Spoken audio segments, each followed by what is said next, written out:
Good evening. Welcome to this Liberal International British Group webinar, jointly hosted with the Liberal Democrat Overseas regarding the US elections. We look forward to hearing from our speakers this evening, and without further ado, I will hand you over to the chair for this evening's discussion, George Cunningham. Hi, I'm George Cunningham, Chair of Lib Dems Overseas and moderator of this exciting webinar. Lib Dems Overseas represent UK Liberal Democrat members living outside Europe across 60 countries around the world. We're co-hosting the event with Liberal International British Group, chaired by Adrian Trett. Adrian and I are delighted together to bring this webinar to you. The title of the webinar is US Elections, Has the International Liberal Order Been Saved? Our distinguished panel of speakers are David O'Sullivan, formerly Ambassador of the European Union Delegation to the United States, 2014 to 2019, Dr. Leslie Vinjamuri, Director of the US and the Americas Program at Chatham House, Royal Institute of International Affairs, and Hans van Baalen, President of ALDE, the Alliance of Liberals and Democrats for Europe Party, and President of Honour of Liberal International. And then, of course, there'll be Q&A afterwards, so it'll be over to you. So anyway, to start with, I hotly welcome David O'Sullivan to speak now. Over to you, David.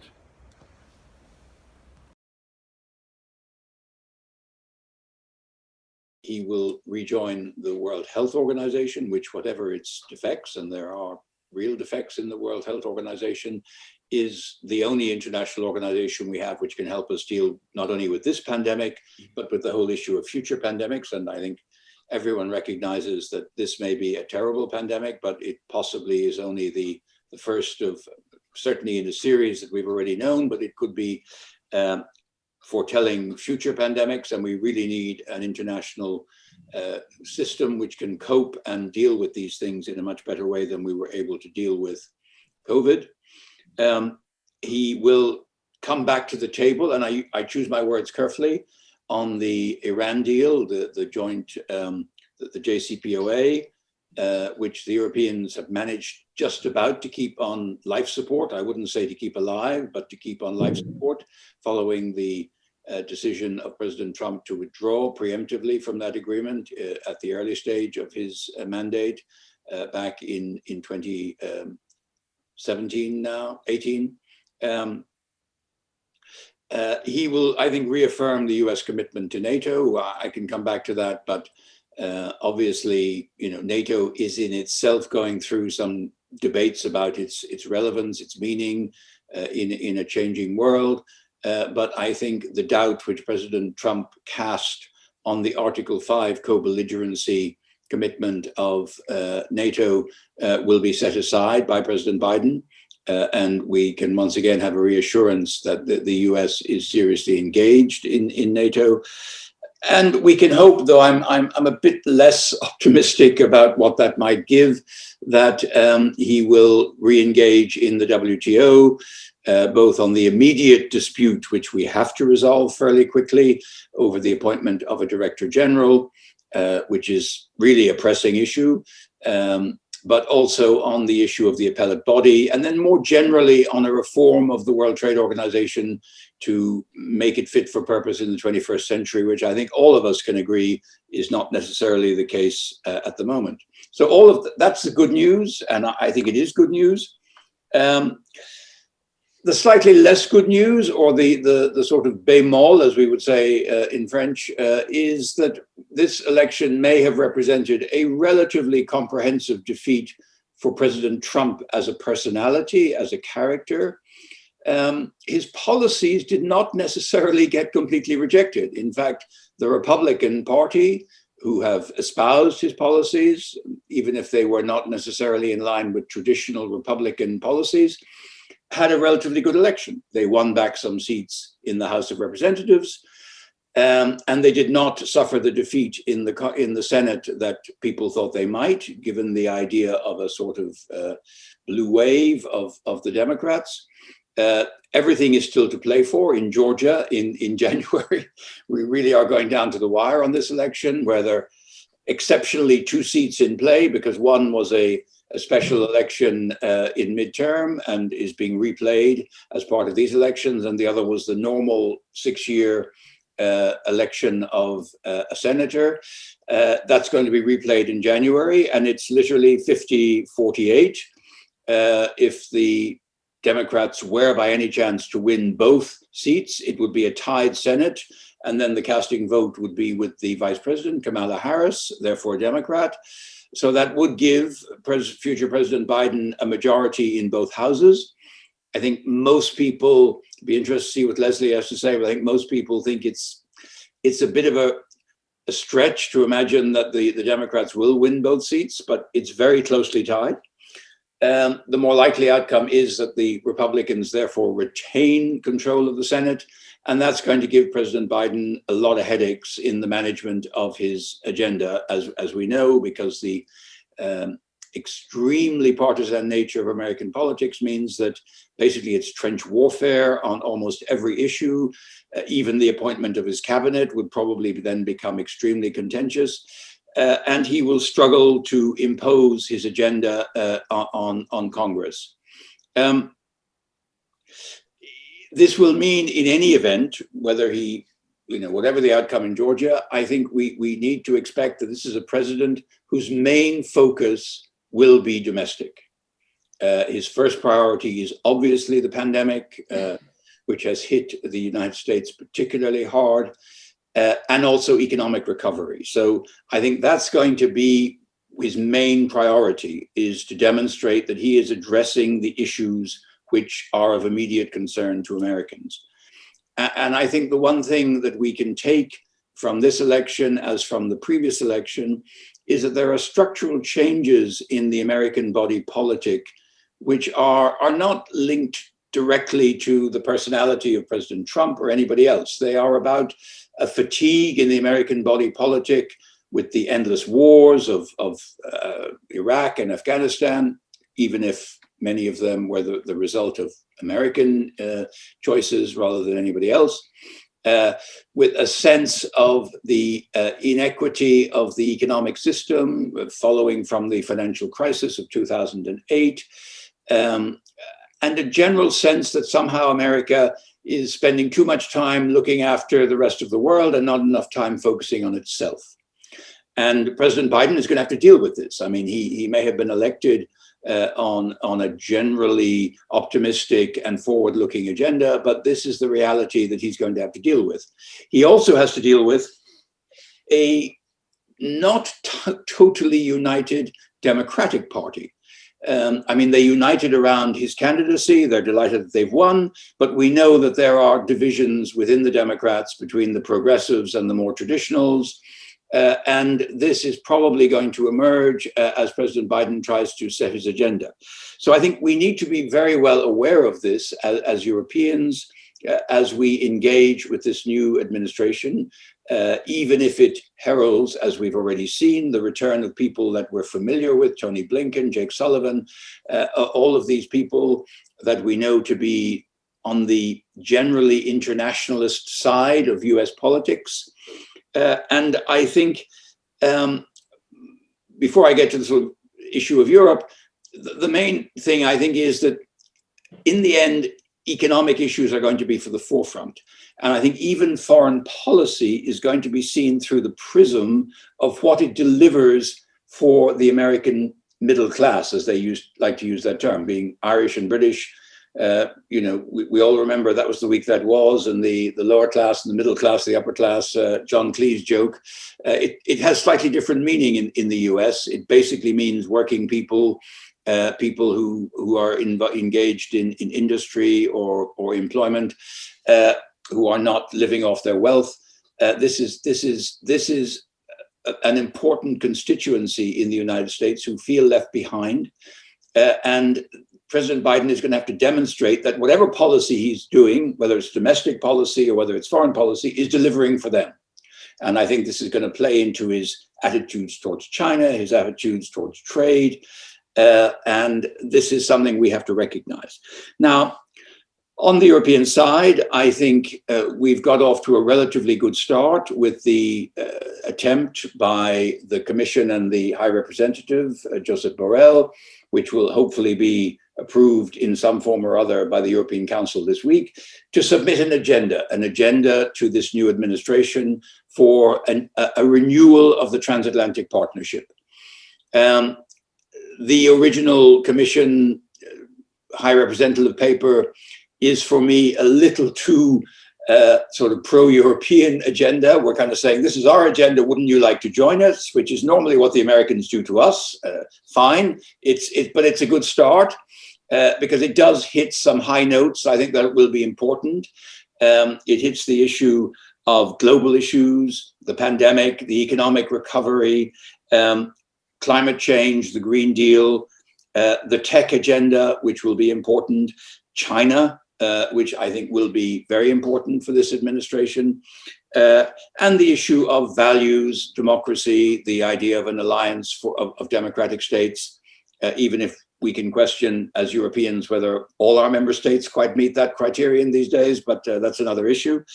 I think it's a good start that we have taken a proactive approach to approach this administration with an agenda. We need to be under no illusion that they will not just say, what a great idea, you Europeans, we sign up to everything, it's all perfect. I think we are a little naive in imagining that we can rebuild the transatlantic relationship for the 21st century without taking a little bit of pain on our side. What do I mean by that? Well, I think there are some difficult issues for us there. The security defense issue, the burden sharing issue is a very important one. Clearly, we do not do enough for our own security and defense. This is a recurring theme of American administrations. We can argue that we do a lot with development assistance, humanitarian aid, and this is true. I think we are entitled to broaden that discussion about burden sharing, but at the end of the day, our security and defense architecture in Europe is not enough that we could defend ourselves if we needed to, and we need to invest more in that. I would argue that we should do that through European cooperation rather than through purely national investment, but that's a discussion we have to have. We have some difficult issues on trade. We know that we need to find solutions to some of these. We've got Airbus, Boeing. We've got some of the difficulties about agriculture. There are limits to what we can do, but we need to find some accommodation to address the prevailing US view that somehow the Europeans are unfair or treating the US unfairly. I don't think this is objectively justified by the facts, but we need to address that. We have tech issues which are going to be difficult, the digital tax agenda, the regulation of the tech platforms will not be a simple issue to address, even if the Americans themselves, I think, have some doubts about the big tech giants and their role in our economy and our society. And so these are the kind of difficult issues that I think we're going to have to address. We have China, on which we share certain views, but I think at the end of the day, we are not completely aligned on how to deal with China. And if we're going to align, are we going to align more on the US side or more on the European side? More on the confrontation, the kind of clash of civilizations view, or are we going to align more on the European view? Well, we have differences with China, but we also need to co-opt China into some of the international issues such as climate change or the Iran deal, where we need China as a partner as well as a rival. So I think this is an opportunity to renew the transatlantic alliance, but we should not be naive on the European side to imagine that we are now going back to where we were 20 or 30 years ago. America has changed. We are facing a fundamentally changed global situation. And part of that equation involves the Europeans being more able to stand on their own 2 feet. I don't know if it's strategic autonomy, but it certainly is a greater degree of self-reliance to be a more equal partner in this relationship than we have been in the past, while still recognizing that this relationship is absolutely fundamental to Europe's values, to our security, and to our economic prosperity in the coming years. So that's what I'd like to say by way of introduction, George. Thank you. Thank you, David, very much. Great sweeping commentary, I think. And I'm sure that many of you will be starting to think about questions they may want to ask. And so we're going to have a questions and answers session part 1, which will be after we've had Leslie speak. Okay, so on the chat, just type in your questions and I'll take them one by one so that we can have a good debate as well. And can I now please call upon Leslie to speak, and to thank David, of course, very much, and to call Leslie to speak on the same subject, please. US elections, how has the international liberal order been saved? Over to you, Leslie. Thank you so much. Thank you, and thank you for having me. It's an honor and a pleasure to speak with all of you, and it's especially an honor to speak following Ambassador David O'Sullivan, whose work I have followed in his role as EU ambassador to the United States. I always feel like I should also raise the question of Ireland when it comes to an American speaking next to an Irish diplomat, since we are forever fond, and as an American based in the UK, we are forever puzzled by what it is that might be happening as Britain Brexits, and the question of the Irish border is raised. A very important thing for the United States as well, as you know. The question that you've asked is very broad. And it is the big one, I think, for so many of us. And it's the question that I think was at the heart of every single panel from the time that President Donald Trump was elected until the COVID pandemic. And it, at that point, receded, and the words liberal order were replaced by COVID and pandemic. And so I think it's a sign perhaps that we can now begin to look forward despite the really grave tragedy that's taking place right now across Europe, across the world, and especially in the United States. Nonetheless, we have some hint of optimism, both with the news of the vaccines and with the news of the election. I think the election is transformative. The election of Joe Biden, despite the fact that only 27 Republicans in the US House of Representatives and Senate have publicly acknowledged the result. Many more have acknowledged it privately. The President of the United States has not acknowledged it, despite the fact that enough states have now certified the result that it is firm. And Donald Trump has lost the popular vote, which is not the meaningful one in institutional terms, but it's a meaningful one in terms of legitimacy. He's lost that vote by around 7 million. So it's quite extraordinary in the context of an election where more Americans, as a percentage of those eligible to vote, turned out than at any point in the last 100 years. So the really wonderful part of Donald Trump's presidency is that it really energized the American electorate. And we've seen that across the entire 4 years. Civil society has been deeply mobilized and active on any number of dimensions, whether it's on the streets through what's been very largely documented to be peaceful protests. And I mean, right from the start, from the Women's March, all the way through the Black Lives Matter protests of the summer. Whether it's through organizations like the American Civil Liberties Union, battling out any number of dimensions from the Muslim ban on forward through the courts across the United States, whether it's been environmental activist groups pushing back against deregulation that's gone, sort of under the radar of many of the headlines. Paris got the headlines, but as we know, the big push that Donald Trump had against climate was at the level of regulatory power. So the good news story, even of the Trump presidency, is that people in the United States, and I think across Europe as well, have become very politically active, more so than they otherwise would have been. And the very good news is that this is palpable and documented at the level of the next generation. Young voters have turned out in the 2020 presidential elections at very high numbers, and they turned out early. And there are some remarkable stories about what the lengths that they went to ensure that their votes would be counted. We've heard the really tough stories about the post office and the attempt to suppress the vote, but people weren't having it. So I think that's a very good sign of the good news that we sometimes don't say as much about, but we know it's there.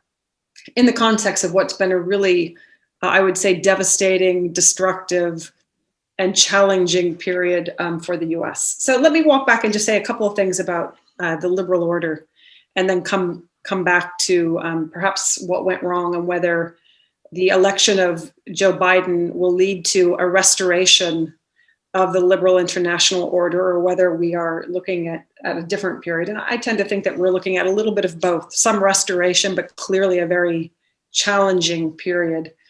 When I think of, what is the liberal order that we're also committed to saving, I think about a couple of things. One is the commitment to global economic coordination as a mechanism for making sure that when things get really very dark and very bad, that basic levels of exchange remain open and stable and viable, so that they don't create the kind of politics that can lead to the wrong people coming to power. And that's sort of, the lessons of, that's the Charles Kindleberger thesis, right? That's the lessons of the Great Depression, 1929 and the 1930s.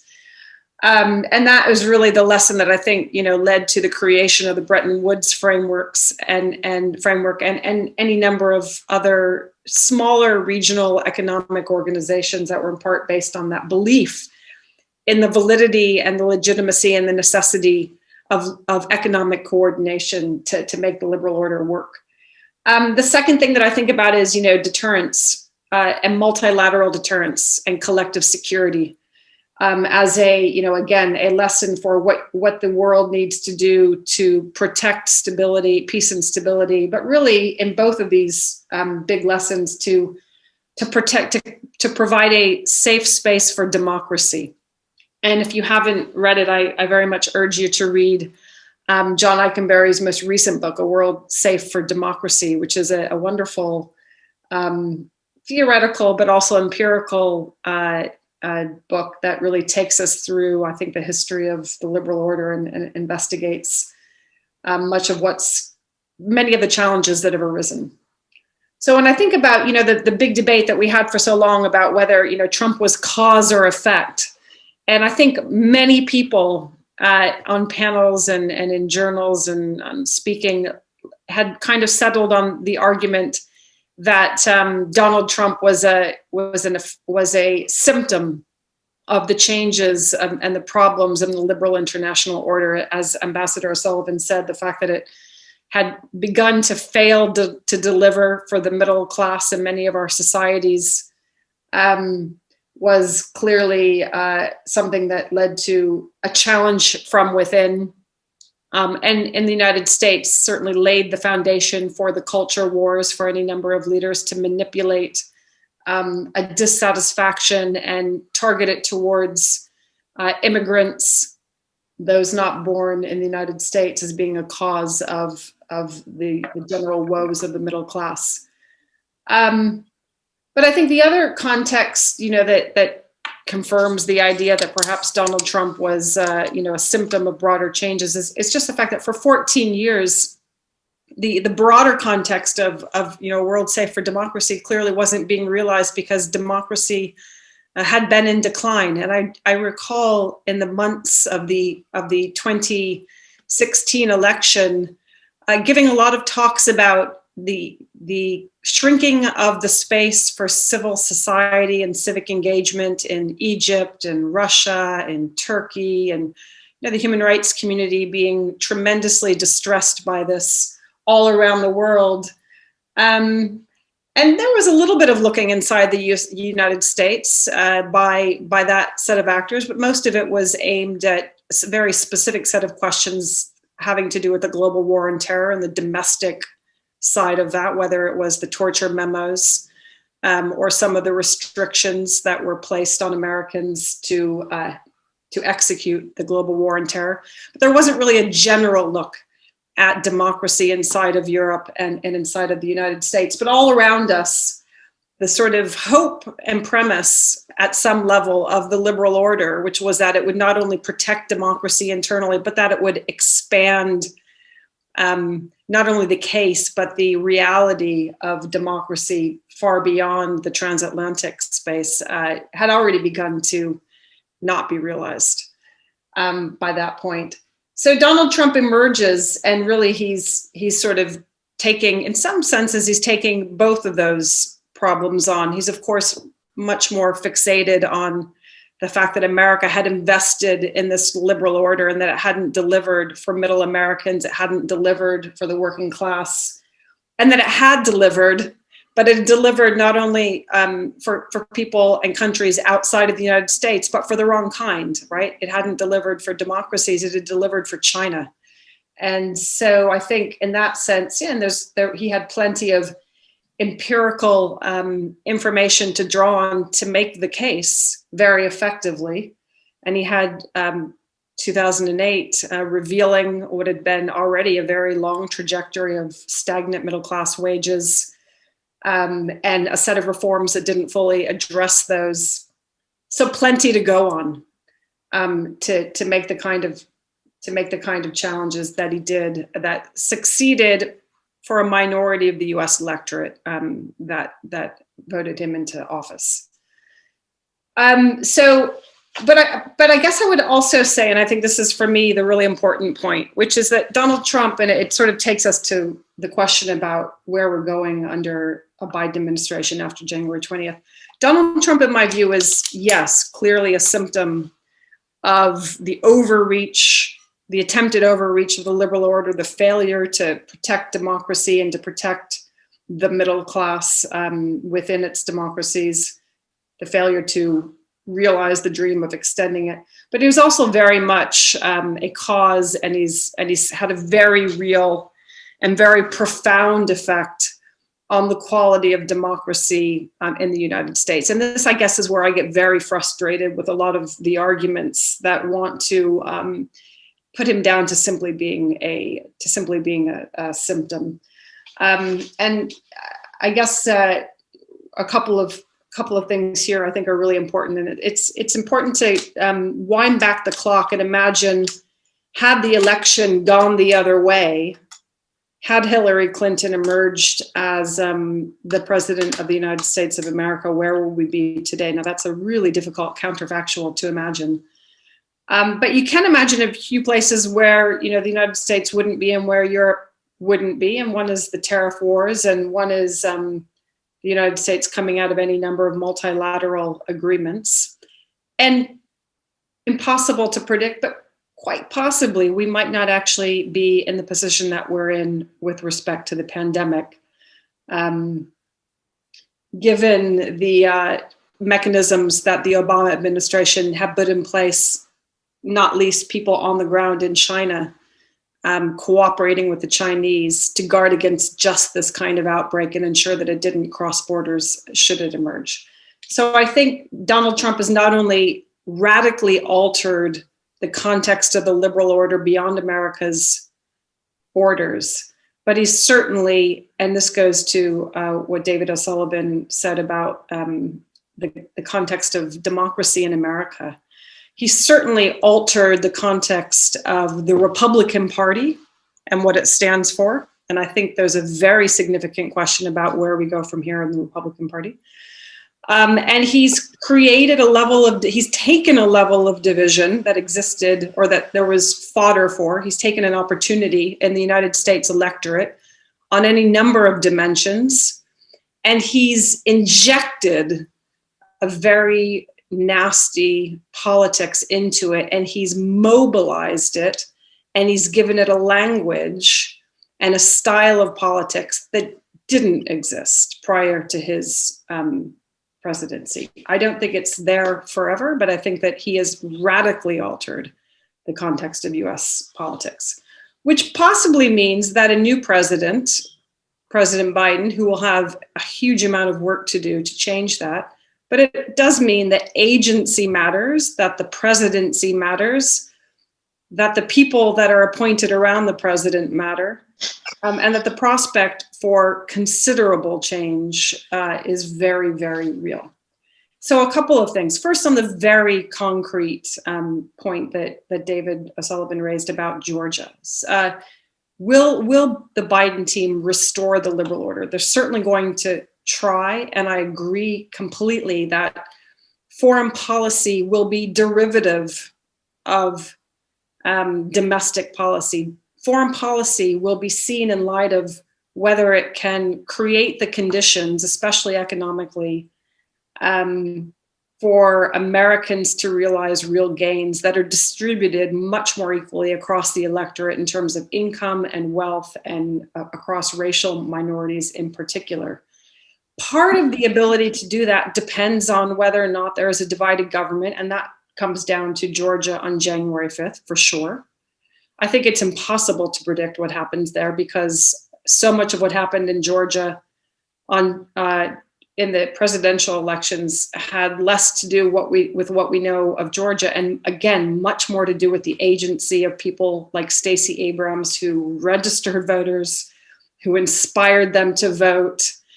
The Democrats are working that state. Donald Trump is working that state. I think we simply can't predict, although one is inclined to think that both seats won't go to the Democrats.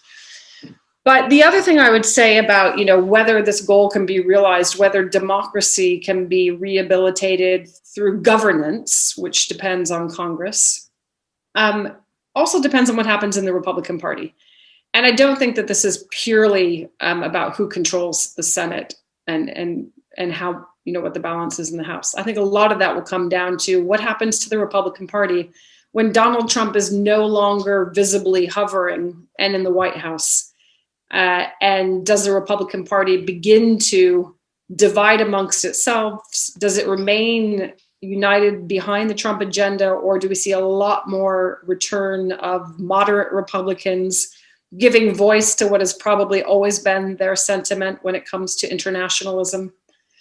And that need for a restoration and a rehabilitation domestically, which is felt by many Americans who identify with the Republican Party, does that have an impact on how Republicans in the Senate behave and especially whether they work with the Democrats to realize that domestic agenda? So I'm actually much more hopeful, regardless of what happens in Georgia, over the medium term, that we will see a return to an investment in democracy that makes it possible for the United States to engage globally on, and I won't go through, because I know I'm coming to the end of my time, but I won't go through the number of multilateral frameworks that are so critical, but I will end by saying one thing about China. I think what we're going to see, of course, in America's foreign policy is a huge focus on China, on competing with China, on working with Europe and the world's democracies, and especially with Australia and Japan and South Korea and India, partly through the Quad, partly through the Summit of Democracies. Unfortunately, probably not through CPTPP, although I think that remains a question. But I think we are going to see that investment, and it is going to be a lot of what we're going to see happen domestically in terms of getting measures through Congress, spending measures to invest in infrastructure and education and health and jobs. A lot of it will be justified as a mechanism for ensuring that America can restore its democracy and its competitiveness so that it can compete with China. And I think all those things will go a long distance towards ensuring that America remains in the game and works with Europe on restoring a different kind of liberal order, but a very important one nonetheless. Thank you. That's wonderful. Thank you, Leslie, and very impressive, I may say. I have a lot of questions coming in, of course, but I was just wondering, perhaps very briefly, if David has anything he wishes to comment on that, what Leslie said before we kick off. No, I agree with that analysis. I mean, I think America is going through a period of, deep political change. And as Leslie has said, how that plays out, I mean, who kind of wins in that battle is not something that we can directly influence as Europeans. It's an American discussion. They have to sort out, who they feel they are and what their place in the world is. I think it is deeply divided society. I think this is a problem. One of the challenges for Biden will be, can he protect his Democratic base and still sort of reach out and be a kind of healing president to try to bring people together, notwithstanding the deep divisions that are there. And that's the thing that worries me. It's not, the sort of details of the transatlantic relationship or anything else. It's how does America, where does America kind of end up in a few years from now? 2024 is only 4 years away, and will be, this is. I mean, President Biden or future President Biden said this election was for the soul of America. Well, yes, it was in part, but I think the answer is slightly inconclusive, and only 2024 will tell us, who has won the battle for the soul of America, and the pendulum could swing back the other way. And I think, just to be clear, that one of the things, those of us on the outside who attach huge importance to the relationship with America, we have to figure out how we can not be unhelpful in that. I'm not going to say how we can help, because that maybe is too overestimate our influence, but how we can not do things that are unhelpful to the moderate agenda winning out in the US. And I think that's something we have to be conscious of. Thank you very much indeed. Okay, so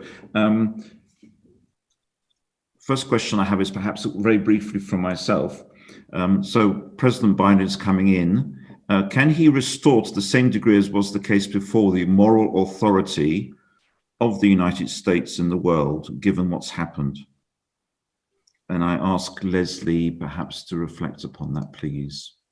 The moral authority. Yeah, it's a really, well, I guess what I would say is two-part. First of all, America's moral authority has always been deeply problematic on a global level. It might have felt like a lot of moral authority if you were sitting in London, or perhaps sitting in Germany, or sitting in Tokyo. I don't think it always felt like a lot of moral authority if you were sitting in certain parts of Latin America, or in certain parts of Africa, or perhaps in Iraq, or lots of places in the world. So, what's our baseline for talking about America as a moral authority? It's really very contingent. Nonetheless, I am a very big believer in the idea that words and aspirations, and formally articulated words and aspirations, matter a huge amount, because, of course, they give voice and they give resource to certain kinds of movements over others, not only leaders, but those within societies around the world. So America is really, really undercut. Even if its moral authority wasn't perhaps what we thought it was, or what we'd like to think it was, it's been undercut dramatically. Can it restore it?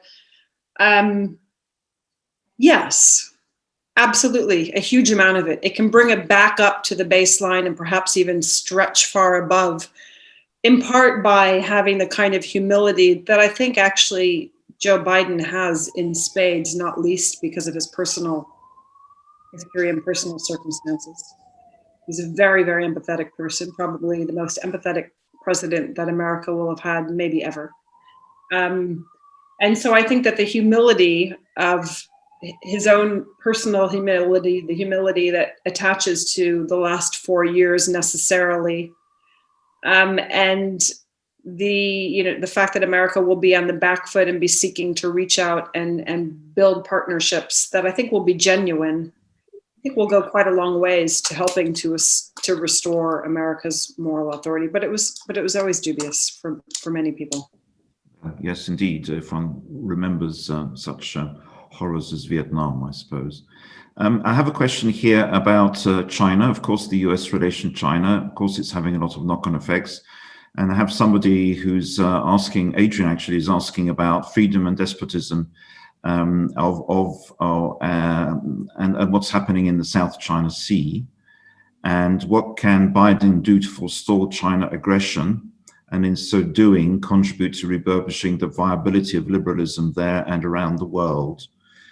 And I asked David maybe if he could tackle that. What can Biden do to forestall China aggression and so contribute to refurbishing viability of liberalism there in South China Sea, for instance, and around the world? What do you think? I mean, I think China is a conundrum for us all. Chris Patten, whom you will all remember as a former EU commissioner, but previously the last Governor General of Hong Kong, used to say the only thing that should scare us more than a successful China would be an unsuccessful China. And I think the dilemma for the West is how to deal with a China which is clearly asserting itself, which is emerging into the global space in ways which are uncomfortable for us. But on the other hand, I don't think that a new Cold War, a new confrontation, a decoupling with China is going to work. Honestly, I think China can decouple from the West more quickly than we can decouple from China. So we have to figure out how to manage this tension. There are many things we disagree about with China, economically, trade-wise, human rights-wise, as the questioner rightly points out, in the behavior in the region. On the other hand, China is too big, too powerful just to be ignored or to be, treated as a pariah and say, right, we don't deal with you. So that is the issue of the 21st century for the West. How do we find a way forward that pushes back on the things that we deeply disagree about, but at the same time engages with China in a way that does not isolate them and deprive them of any stake in the international community? We're talking about multilateralism. China needs to feel it has a stake in that it's able to influence events and not just be the passive recipient of diktats from the West. On the other hand, we're not going to let them dictate events, right? So I think the Trump approach has been completely cack-handed. It's been confrontational. It has almost played into China's hands. Look at the results on the trade. The deficit's actually gone up. I mean, and he has not impacted on the systemic issues that we need to address, whether that's excessive involvement of state-owned enterprises, the compulsory acquisition of technology, or even the technology rivalry with Huawei and ZTE and others. This has not worked. We need a different strategy. And I hope that with the Biden administration, the Europeans, the Japanese, the Koreans, and others, we can sit down and figure out a more intelligent strategy for coping with the negative sides of China, but at the same time engaging so we do not completely isolate this hugely important actor in the 21st century in a way that turns them into an adversary with hugely negative consequences. Thank you, David. I'll stay with you a minute because I have another question from Sun Yang Qian, which is, now we've got, now Biden yesterday, apparently, according to media reports, has said he's going to concentrate on the EU, one of his things will be to concentrate on the US-EU relationship. Where's UK figuring in all this? And of course, you're addressing a UK audience primarily, so there's a smile on your face, but what happens to the UK, do you think? And frankly, looking at it from a sort of analytical perspective. Well, look, I mean, I think the idea that Biden is somehow anti-British is rubbish. I mean, he will value the relationship with the UK. The UK has a special relationship with the United States, not quite as special as many British people would like to believe, but they do have a close relationship. They have a historic relationship. They have a security relationship, military cooperation, intelligence cooperation, the Five Eyes. So all of that is not going to go away. Having said that, and forgive me, I have to say this, the UK's withdrawal from the European Union diminishes the usefulness of that relationship in the eyes of the United States, because the UK as a part of the European Union was even more useful because it was a bridge to the European Union. It was a way to communicate into the European Union. Now they're going to have to build another bridge, and the bridge is going to be Germany, it's clear. And Germany will arguably become the kind of go-to partner in Europe, and the UK will still be important, but the UK's general influence and ability to be useful to the US will be diminished. So that's how I see it. I also think Leslie was kind enough to mention the Irish dimension. I mean, if the UK screws up the Northern Ireland issue in the context of Brexit, that's going to make life even more difficult. Now, I've just seen that Boris Johnson is flying to Brussels in the next few days to try and sort out something with Ursula von der Leyen. Let's hope that we can do a deal. Let's hope that we can get rid of the internal market bill, the finance bill. It won't be a perfect deal. It'll be a thin deal, but at least it will, give us a less damaging exit on the 1st of January than would otherwise be the case. I hope that is the case, and then we will be in a better place. If by any chance we end up in no deal with all the consequences of that, then I think there will be even greater tension between Washington and London than would otherwise be the case.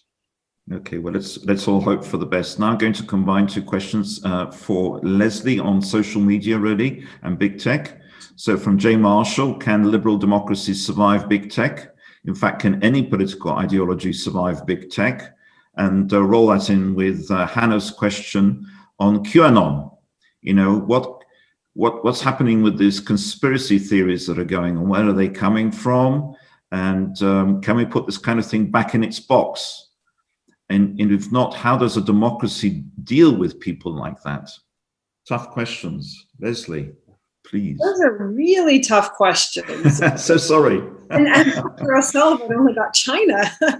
No, those are really good questions. So big tech. I mean, I do think that this is obviously technology, and the scale of the actors in the United States is going to be very much at issue in the next 4 years, and people expect the tech sector to face a lot of challenges in the government. But I think maybe the question is sort of asking for, what do we do about disinformation, about tech, who's going to regulate the technology sector?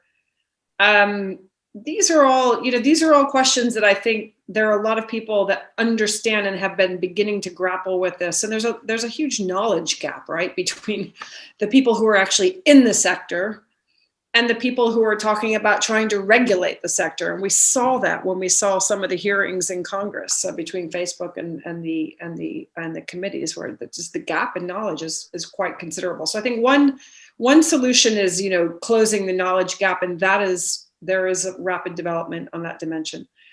But I guess technology is going to, the regulation of tech is also going to come into the global question, right? Because some of what's at stake isn't just at stake domestically for the United States or in the transatlantic partnership, but it's also a question of what values are going to be infused into our technology. Are they going to be neoliberal democratic values? Are they going to be a set of values which are more, social democratic, or in which the state plays more of a regulatory role, but it's in order to ensure the free marketplace of ideas? Remember, the free marketplace of ideas has always had institutions behind it that make it function. And our mistake was to think that, in fact, the free marketplace of ideas meant that there was no state and that tech should just do it at once. But the issue is coming up globally, clearly, because what we also don't want is, the surveillance state, which is the wrong way to go when it comes to state intervention and control of the tech sector. And so I think what we're going to see is an internal conversation within the United States, a transatlantic conversation. And then we're going to see, and if you listen to Tony Blinken, the next Secretary of State, assuming that confirmation goes through, he talks a lot about this, right? The competition between techno-democracies and techno-authoritarians as being one of the biggest ones out there going forward. And the concern is that a lot of China's, export of its surveillance technology, regardless of its intentions, is going to states and it's tipping the balance in that balance of power between the state and civil society. So, you've got the big questions on the table. QAnon, it's just horrifying, and I am not quite sure where we're going with that. But I think that Biden and his team will take this on in a pretty big way, and probably, not in the first 100 days, but certainly in the first 18 months. Thank you very much indeed. And I have another question. fancy that. To what degree is the sustainable survival of the international liberal order dependent on reforming our own democracies? For instance, in the United States, you have the popular vote. In fact, the popular vote meant that Hillary Clinton won last time, but of course you have the electoral votes, electoral college votes that came up with a different result. Here in the UK, similar situation in the sense that we always have people with minority votes who form majority governments. To what degree is this frustrating people, do you think, and to what degree we need to somehow, and how can it be tackled? Because of course we have the political parties who are in power don't want to change the system because it works for them. So an enormous question once again. Leslie, you look as if you want to tackle it perhaps, and then I'll ask David afterwards, or do you want a little bit of a break and I'll ask David first? What do you prefer? Oh, absolutely. Ask David first. David, I'm so sorry. May I ask you that question about our democracies and how to reform them? And surely that's one of the keys to liberal democracy winning at the end of the day. Thank you. Thank you, Leslie, for what we call in football a hospital pass. Look, of course, I on one level, I agree. The mechanics of democracy are important. Whether you have unicameral or bicameral systems, what is the electoral system? Is it proportional representation? Is it first past the post? Is it a list system? Is it a constituency system? I mean, the answer is all of these things potentially can work. And I don't think there is a single model that you can impose. You can say to everyone, you have to have this model, and if it isn't that, it's not democracy. And I think that's the difficulty of the situation. I think people have to feel intrinsically, is their system democratic? I mean, you know, the system we have in Ireland, you know, the most complicated proportional representation system in the world, which, by the way, we were gifted by the UK while we were still a part of the UK. We're now deeply attached to it, right? We think it's the most democratic system in the world. I'm not sure. I think the first past the post has visible deficiencies, namely, you know, by definition, the government never has a majority of the popular vote. In the US, the popular vote versus the electoral college, but be careful. How do we organize ourselves in Europe as a sort of confederal system? We weight votes according to population and countries, because we are, you know, it was important that states did not feel they would be outvoted by the most populous states. So you have 7 states in the US who elect 2 senators and only 1 member of Congress, right? Now you can say that's a huge anomaly, or you can say, well, that's a way of binding together a country that is very diverse and very different. So I don't disagree with the thesis that the mechanics of the electoral process are important, but I think we need to be careful that we should not get obsessed in thinking that there's one model that is, you know, perfect, and then you have to have that, and if you don't have that, it's not democratic. I think a bit like Winston Churchill said about a white elephant, difficult to describe, but you know it when you see it. You know if your system is democratic or if it's not. And I think in the UK, the first past the post system definitely is a constraint on the expression of the democratic will. For the British people ultimately decide how you deal with that. But I think we need to be careful in imagining that there's only one form of democracy that is perfect. And countries ultimately need to remain free to make their own choices about how their democratic system is organized. Thank you very much, Leslie. We're coming to the end now. If you want to tackle this one, yeah, the pass is over to you. I think I'm very much aligned with Ambassador O'Sullivan. Let me add to what he's already said. One thing is, I think we sometimes fixate on the institutions that are incredibly important. We know, for example, that I think the statistic is 30% of the American people elect 70% of the Senate, right? We know that these are problems, but part of why we are very fixated on it now is because the country is so polarized.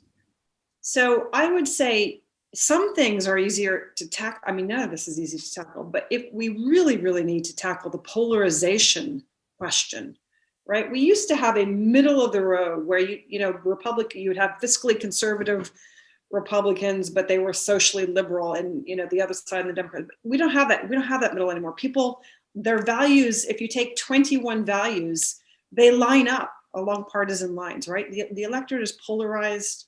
The leaders are polarized. So democracy is going to work better if we give people reasons to mix up that polarization, and that happens in part through investment in education and part through investment in people's economic opportunities, jobs, and employment. So I think that's my starting point. And if we can solve those problems, which are much more fundamental, the institutions will still be important, but they'll be less important because the differences will be less profound in the ways that they are. But I guess my other, and this is very unpopular, but it does seem like it's a little bit sympathetic with what I think with how I read David O'Sullivan. I grew up in Omaha, Nebraska, and so it's a very large state with a very small number of people. I was in Omaha, but so I'm sympathetic to the argument that you actually don't want to be dominated by the coasts. That there's a reason why the American institutions are the way that they are. Why you have 2 senators for every single state, regardless of the population. And I think that basic value that's been institutionalized from the beginning in the United States is incredibly important.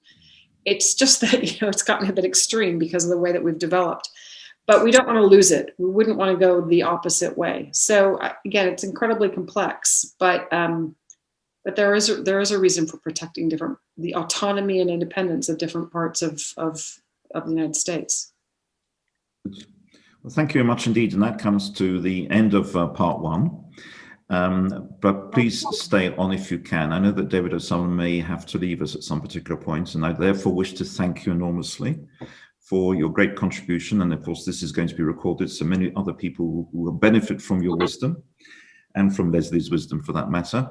And so I'm now going to move on, if I may. And please, some of the questions, by the way, that you've asked in the chat, we may well ask them of Hans van Baarle. And welcome Hans van Baarle to come in. Hans is an old friend of the liberal order because he is part and parcel of the liberal order. If you could just switch off your microphone, please, Ahmed. So he is the current president of the Alliance of Liberals and Democrats in Europe, as well as the past president of Liberal International. And I think no better person than to give the riposte to say what is the international liberalism's response to the challenges facing us in the world. And now, if I may, I move over to Hans, if we can get him. Thank you. I'm here. Hi. Can you hear Welcome. Me? Very well. Thank you very much, George. For the first instance, I would like to say that the Brits matter. The Liberal Democrats overseas, the British group of Liberal International, the Liberal Democrats at large are of vital importance to the Liberal family. Brexit or no Brexit. So it's great to be in your webinar here. I would like to make some comments on the United States, on Liberal International, and also on the European liberals, and see how we can work together, because this is, I think, vital. If you look at the United States, of course, who am I to question David O'Sullivan or Leslie Vinyamura? I mean, they are the experts. But from abroad, I would like to say the following. I hope that Joe Biden becomes indeed a president for all Americans. That means that he has to distance himself to a certain extent from what we could see as the left of the Democratic Party. Let us say people like Bernie Sanders. He has to move to the center, which is difficult because then it needs two to tango. So moderate Republicans must accept Joe Biden also as their president and must work with him. And that will be a challenge. Interesting enough is that both Liberal International and also the ALDE party, so the European Liberal Democrats, have a good rapport with the International Republican Institute, which felt ashamed that Trump conquered the Republican Party. So I think we should reach out also to those Republicans. We should, of course, reach out to the National Democratic Institute for International Relations of the US Democrats. We have had a good relationship with them, but we need more than that. I mean, it is very strange that both Liberal International and the European Liberal Democrats are able to even call heads of states in Asia or prime ministers or in Africa or in Europe, but we are not able easily to call lawmakers in the United States. No, sorry, you can come in later. Sorry? It's all right. I think there's an unexpected interruption, but carry on, please. No problem. So what we need to do is also to secure that our friends in the United States, so the US Democrats, are open for direct dialogue. I mean, John Kerry, who will deal with climate, is a very important person. Our president of Liberal International, Hakima El-Hayteh, was very instrumental in the Paris Agreement on climate. So I hope that they will be able to connect directly. The same with people of the House of Representatives and the Senate. We need, as liberals, to be able to have direct contacts, phone contacts, other contacts with our like-mindeds, which is vital. Then we have, as liberal community, a lot to offer. I said we have a very good, let me say, connection in Asia. Don't forget that we talked about China, but in Taiwan we have, and this is a real democracy, an inclusive democracy, we have a direct access to the Democratic Progressive Party, with its president of Taiwan, Mrs. Tsai, with the foreign minister, but also with legislators. So we can offer a lot. We have good contacts in Hong Kong, and we even have contacts in the People's Republic of China, but then with dissidents, people who don't play a role in society of the Communist Party, but we have connections. The same is, we have this in Africa and in Latin America. If we would turn to Europe, Liberal Democrats are not tiny and not insignificant. Maybe just to remind you that the chairman, the president of the European Council, Charles Michel, is a Liberal Democrat. There are 6 Liberal Democrat prime ministers, including Michael Martin of Fianna Fáil of the Irish Republic and many others. We have President Macron, who is joining us. So in the European Council, we're rather strong. If you look at the European Commission, we have 6 commissioners. One of them is Margrethe Vestager, who is one of the executive vice presidents, important personality. We have many others in the commission. We have Thierry Breton, who is of La République En Marche, the French, but he joins us. If you look at the European Parliament, we're the number 3 party, and we're strong in the European Parliament. So we have a lot to offer to the world, and especially also to the United States. So therefore, I think we should, what I said again, be of service, be there. We have the Frederick Naumann Foundation, which is a German foundation of the Liberal Democrats there, which is all over the world active. We have our European foundation called ELF, our think tank. So what we should do as a Liberal family to be there and to help moderate Republicans, to help our friends, the US Democrats, and we should have open access. Then to return to Europe, there is a strange inclination in the European Union that is that we have to be an honest broker. I would say no, we have to be clear on our interests, our values, and then to take sides.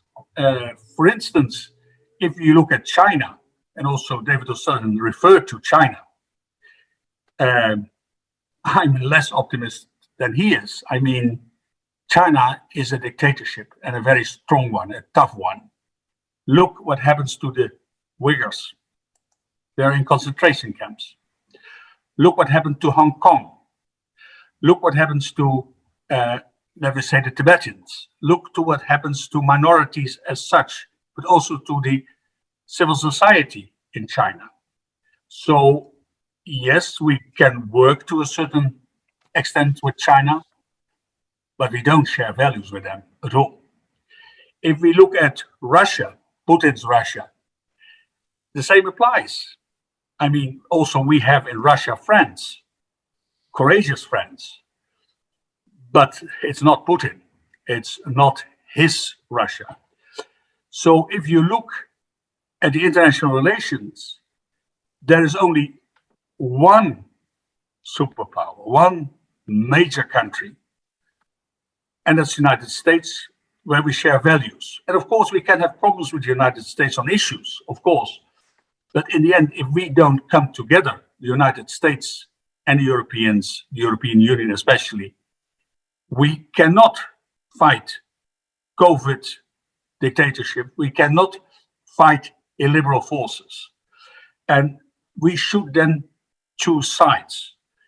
And I think, again, we have a lot to offer. We can do a lot together. And I'm looking forward, both from the side of Liberal International, and Robert Woodrow Brown would agree with me, this organization has a lot to offer.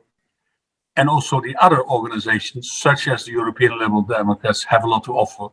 So we want to work together with the United States, with Joe Biden, with Kamala Harris, as much as possible. Thank you very much. Thank you very much, Hans, for a comprehensive overview. I have a question that's come in, but first I want to ask I want to have the privilege to ask the first question, which is a purely factual question, and that is to do with Liberal International. Why is the US Democrat Party not a member of Liberal International? That is my question.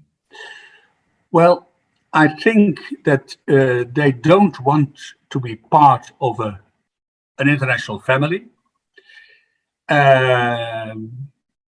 The same is also with the Republicans. They're also not officially part of another international family. So the major American parties, the two parties, are self-centered, self-oriented, and American-oriented, unfortunately. I mean, Liberal International would, of course, love to have the US Democrats in their ranks, but they've never wanted to do this, not under Obama, but also not under other presidents of a democratic nature, also not under Clinton. And also Madeleine Albright, who I see as a very important personality. She is of high age, but she is a vital person, has never wanted to join Liberal International, unfortunately. But then we have to, again, to go to them, to help them, and to include them as much as possible. Yes, I think that's good. And perhaps with President Biden coming in, it's an opportunity to try again. And just to let you know, of course, that we do have members in the United States who are on the line today, including the chair of our North American branch, who will be very happy on the spot, to deal day to day with trying to sort things out for you. So this is an offer from Lib Dems overseas. Now, and in fact, thank you. And then one of the questions we have is, in fact, from one of them, from Nazreen in New York. And she asks, with the rise of populism worldwide, how can international liberalism provide a strong and appealing alternative vision? The most important thing is that we offer solutions. And that we don't call, let me say, people who don't share our vision deplorables. No, we have to look for solutions, whether it's in the United States, whether it's in my own country, the Netherlands. Because what I see also in the Netherlands, which is an old established democracy, there are a lot of people who don't feel represented. They can be immigrants, but also there can be people who have been for centuries citizens of the Netherlands and who don't feel part of society. And also us as Liberal Democrats, we have forgotten them and we should include them. So it's no time to be politically correct. It's to look for solutions. And therefore we as politicians are elected. So this is what we should do, finding solutions and working together, because it's good that we have this webinar, but we have so many liberals in the world who don't know of each other's existence and don't connect and don't talk to each other. And there, Liberal International can play a role as a kind of mediator, but also ALDE can do so. So I'm looking for more questions for Hans. At the moment, I have a question that from Caroline, who's one of our members, and she's based in London for the time being, and Carl, her husband. Where does international liberalism sit on the US spectrum? Is Joe Biden a true liberal, or just the closest we can get? Well, we have so many shades of liberalism. But the most important thing is that we are all the liberals are for civil liberties, for equality. We don't distinguish people from their color of their skin or their sexual orientation or their religious orientation. We look at the individual. That's vital. So I think Joe Biden comes very, very close. Absolutely. So again, if I would be a U.S. citizen, a U.S. voter, I would not doubt for a second, and I would have voted for Biden, of course. Yes, we have a question saying, are we too nice? Are we just sitting on the center? Are we prepared to do more than just sit in the center? Liberals should be feared and not be liked. I mean, politics is a kind of rugby, and we have to be tough. And I see this in the European environment. I see this in the European Parliament, that we like to be liked, but sometimes you have to be tough. You have to say, well, if you don't do it our way, we won't support you. And also Liberal Democrats are always looking for a compromise or a broker role, a role of honest broker. But sometimes you should say, no, we won't support you. So we have to be tough. Again, we can't just redo history. But I'm really a fan of the Liberal Democrats of the United Kingdom. But at sometimes when they were in government with the Tories, they could have been tougher. Do we have any more questions for Hans? Leslie, do you want to, if I can rope you in back again, do you want to ask any questions of Hans, or do you want to comment on what Hans has said about liberalism worldwide, in your opinion? If I may ask. I am a little bit, I guess I would love to hear more about what Hans believes about the future of the transatlantic partnership, and specifically about the US-UK relationship. I'm very, very curious. Thank you, Leslie. Well, I see for us Europeans now, members of the European Union, absolutely no alternative to this transatlantic, I call it community, because it's not only defense or security, it's also trade, it's also civil liberties, because in the end we are close. So what I would like to see is not that Europe will say, well, we will do our defense on our own, because I don't think that the EU in the end will send troops abroad. Not really. I mean, we can adopt resolutions, we can keep the peace when the peace is there, we can be of help, but we need to work strongly with the United States. and be on military missions together with the United States. If you look at trade, there is a difficult issue because indeed also the US Democrats are not the real free trade party. And we have to get the United States back. They are in the World Trade Organization, but really to be active. We have to have the United States really to be back in the World Health Organization with all the problems this organization has. But without the United States, it will not work. So I think that what we as Liberal Democrats all over the world should do is try to be as influential as possible in the United States to get them back to a more multinational approach, which is not easy, but things are never easy. But I believe that the transatlantic community is the vital point of departure for this. Right, I'm going to carry on asking questions until the very end, but still welcome to have others come in with questions. I noticed I've been involved in Liberal International for 2 or 3 years now, and there's some parts of the world in which it's barren ground, like for instance South Asia. There's no sign of life for liberalism in South Asia. Difficult to find any kind of liberal-leaning party there. Curiously, also Australia, New Zealand. There's a lack. There seems to be gaps in a lot of places. And also, I point to the fact that, of course, we are strong in Europe, as you rightly said, because we have a number of prime ministers, leaders, commissioners, and so on, but somehow not so strong outside Europe. What can we do about that, Hans? Well, this is indeed a big issue. If you talked about Asia, and George, you know Asia quite well. We have a vice president of the Philippines who is, of course, not Deterrence-minded. Deterrence-minded. There are liberals in the Philippines. They're not yet having the presidency, but they had previously. So this is a big party. If we look at Thailand, we have the Democratic Party, and you can question a lot of decisions they have made, but they're the best we have. So we have to connect to them.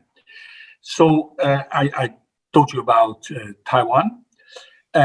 So indeed, there are liberal forces in Asia, and we should work with them as well as we can. Barren ground is partly also Latin America, where we have a lot of think tanks.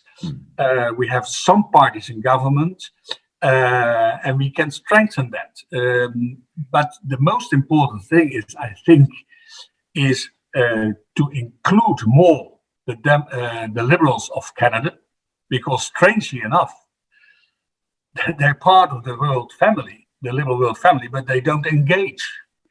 And Trudeau is the best we have got in Canada, but he is unable to play a role in the liberal family. We have invited him many times, but we should do it again. We should do it again. And what I told you about the United States, we should not just wait until the US Democrats knock on our door. We should knock on their door.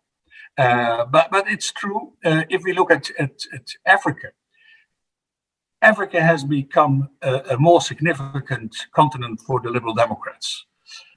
We have problems there, but we have also promising leaders in government and ministers. And again, this connection of the liberals in Asia, in Africa, in the Americas, in Europe is vital. Then what you told about New Zealand and Australia, there is not a liberal party. I mean, some parties maybe are called liberal, but also there we have to knock on the door. We have to go there. In COVID times, that's difficult, but we should do it. Again, we should not wait for people to ask us, but we should go there to ask people to join us first, maybe as observers or invited guests. There's a lot of things we can do and we should do, but not to sit idly by. I don't think you ever sit idly by, Hans. Any other questions? Yes.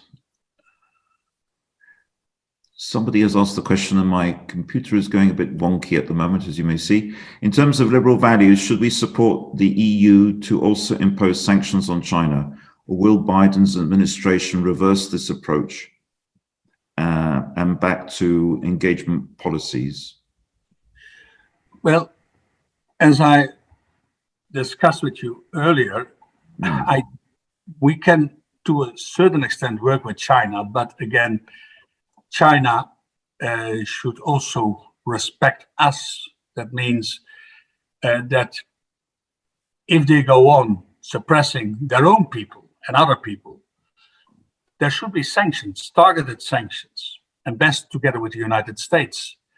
And again, there is no free press over there. So there are a lot of people say China is the best partner for climate policy. Well, I don't believe so. So we have to be tough on China, but David O'Sullivan is right. It's not a tiny country. So we have to do it together with an enlightened United States. But certain sanctions can be applied and should be applied. Super. Well, thank you very much indeed. And I think I'm going to tie things up. I think that we've had a fascinating set of 3 speakers, and I thank you all. David, who's left us, Leslie as well, Hans, because we've had both perspectives, the sort of the practitioner diplomat in David, we've had the academic approach, but from a US citizen in Leslie, and then we've had Hans to give the liberal response. So thank you for that. I think obviously, you know, we are all thankful that Joe Biden has got in. I think he is going to make his mark, but I fear so much that so much China, if you pardon the China coming back, the Chinese porcelain, let's just say, has been broken with Donald Trump. It may take his term, his one term, as he says, a one-term president, to try and even put things back to where they were before, such as the mess and such as, of course, the ravages of COVID-19. So my worry is, of course, whether this 4-year term is a call for us to say, okay, Europe, okay, UK, you've got 4 years more chance to put your house in order so you can stand on your own feet, because it's not at all clear how the US will go after those 4 years. We hope for the best. But of course, we have seen when it comes to Obama and George W. Bush, the swings between different ideologies have become more and more extreme between the Republicans and the Democrats in terms of, you think, oh, Obama, it's a blessing, my God, what a change that's been. And then suddenly you get Trump, swing towards Trump. Then Biden, which is at least a more moderate swing. But with these kind of swings back and forth becoming more and more extreme, we just don't know where you're going to end up. So I just hope that all our politicians will not sit back and say, okay, we're back to normal. No, you've got one more chance, maybe 4 years, to sort things out for the sake of international liberalism, maintaining and expanding the benefits of what it can bring to the prosperity of the individual across the world. So I want to thank you all for joining us, and I'm going to now hand over to Adrian for the last few words. So this is George Cunningham from Lib Dems Overseas, wishing you all the very best and handing over to Adrian. Thank you so much. Thank you, George, and thank you for chairing an excellent session. Thank you to Hans, Leslie, and David beforehand. I hope you all enjoyed the evening's debate, and I'm sure we will all meet up again soon, hopefully in person, but we should certainly have new LIBG forums for next year. So I look forward to arranging them and look forward to seeing you all again in due course. Thanks again, everyone. Thank you. See you soon. Thanks, Hans. Thanks, Leslie.